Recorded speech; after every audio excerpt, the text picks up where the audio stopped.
Hi, I'm Dr. Roberta Morowitz, a Florida licensed marriage and family therapist and CEO of the Digital Academy and Sane Games, mental health computer games for children and their families.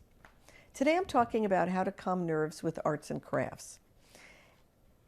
You may have heard of art therapy before. It's its own field, and the reason why art therapy has become popular is there has been a recognition that there are real benefits to doing art projects, or what you might call arts and crafts, as a side of reducing stress and dealing with anxiety and dealing with feelings sometimes. So I want to talk about that for a little bit.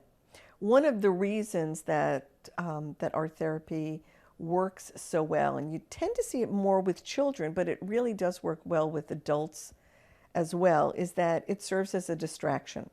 So that when someone is drawing or doodling or doing something related to an art project, it takes their mind off what was stressing them before, and they get to concentrate on some kind of a distraction that's pleasurable for them, even if it's only for a few minutes. The other is something called flow. Once you start to do something that is relaxing, it tends to build on itself. And so there's a certain flow that helps us stay with the moment. And so it sort of moves us into a meditative state. So when you're an adult and you are coloring with a child, you might very well find yourself going into a meditative state as well. It helps with stress, and it's creative. The third is that there's a self-care component to this.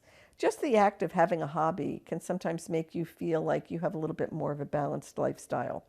So it doesn't make a difference what that hobby happens to be, but it does happen that for a lot of people, doing something that is art or some kind of a craft serves to do that. So you might see someone who does knitting, or you might see someone who does crocheting, or you might see someone who does a little bit of drawing, or they take some downtime to do something that makes them feel a little bit more relaxed.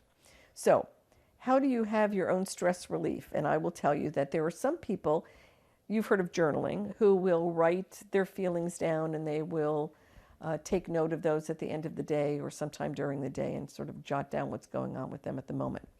But one of the things that works really well is having a sketch journal. So it could be that you carry a pad of paper, and you can find them very small sizes.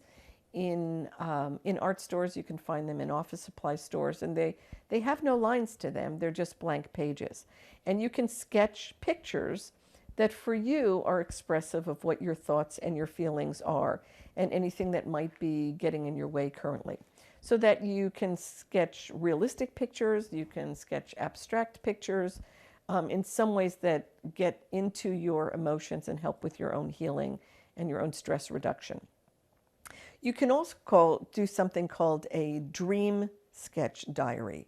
And that's where you sketch different vignettes from your own dreams. It could be daydreams, it could be nighttime dreams, but sometimes putting them down helps you to understand what the content was. And for a lot of people, they find that relaxing. So draw faces, draw anything you'd like. It doesn't have to be a good picture. It just has to be something that for you tends to be relaxing.